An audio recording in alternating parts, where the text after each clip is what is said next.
Hello, everybody.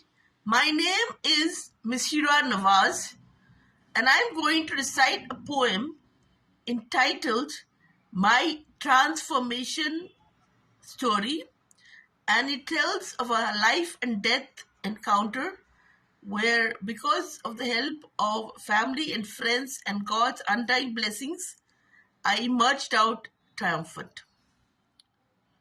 Last year, though I was diagnosed with a deadly TB, I knew my life should be a revelation to inspire others. I did not want to be just another face of the crowd, but instead to be a motivating inspiration to my sisters and brothers. This poem is for those facing a terminal illness and have almost given up and lost all vestiges of hope. Take heart from this poem. Rise up and learn to face troubles, and with all vicissitudes of life, duly cope. You do not have to be by default in victim mode, thinking you'll always be the caterpillar who cannot fly. Your time will come. One day you'll break free and become the buoyant butterfly whose radiant beauty veils the skies. My hospital stay started with my losing my vision in my right eye and my brain surgery getting cancelled because of low oxygen levels.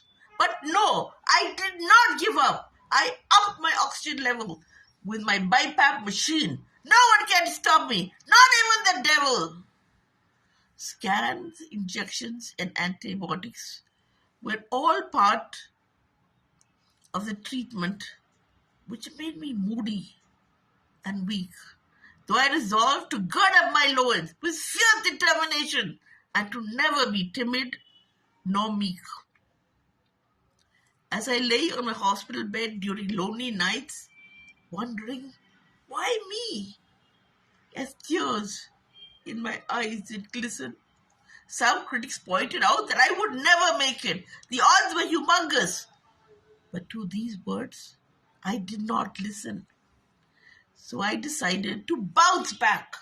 For in no transmission story is there a vibrant rainbow without rain. And there is no beautiful story of encouragement than recovery despite the inevitable, excruciating pain.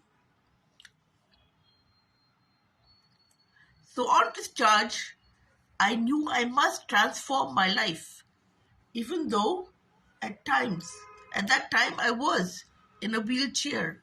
None believed that I would walk again, but with tears in my eyes, I slowly did so, despite foreboding and despair. I now agree there's no story of transmission that turns out positive without the invincible power of prayer. For it alleviates pain and guarantees instant relief and brings out one's optimum best, peeling out layer by layer. Indeed, the universe had attracted me to reach for the twinkling, sparkling stars and to never quit, to be a role model, to inspire those with hope and sunshine, and to build up one's confidence bit by bit.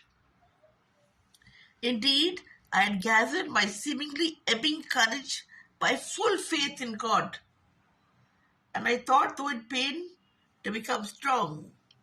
I realized that even in the claustrophobic hospital room, heartfelt prayers helped a lot, even though the gloomy hospital hours were long. For those reading this, don't you dare throw in the towel and give up. Don't you give in, but give it all you've got. Only the lucky ones in the universe are given a human body and soul, and believe me, that's a lot. I resolved to make my life not pleasure seeking, nor a wasted life of selfishness, driven by manipulative living, but instead for it to be one of philanthropy, undying trust, and helping others, not by taking, but by giving.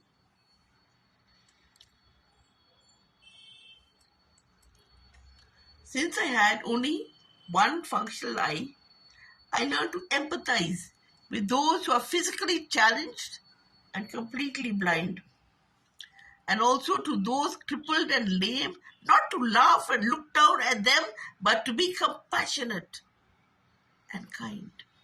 I learned to intrinsically appreciate and admire the beautiful world around of trees, lakes, mountains, and the irreplaceable nature, to be kind to our wonderful earth and to its awesome animals, all of which give one a higher human stature.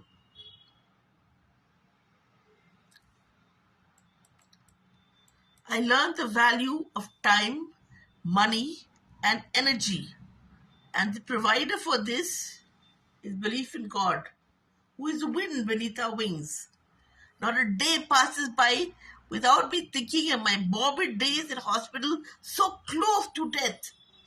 But now, how gratitude and attitude rings.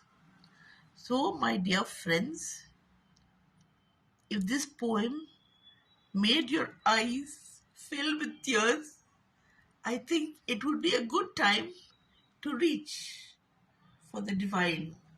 For God always has a solution, as I learned the hard way, to show courage and shout from the mountain tops, "This life is mine! It's mine!"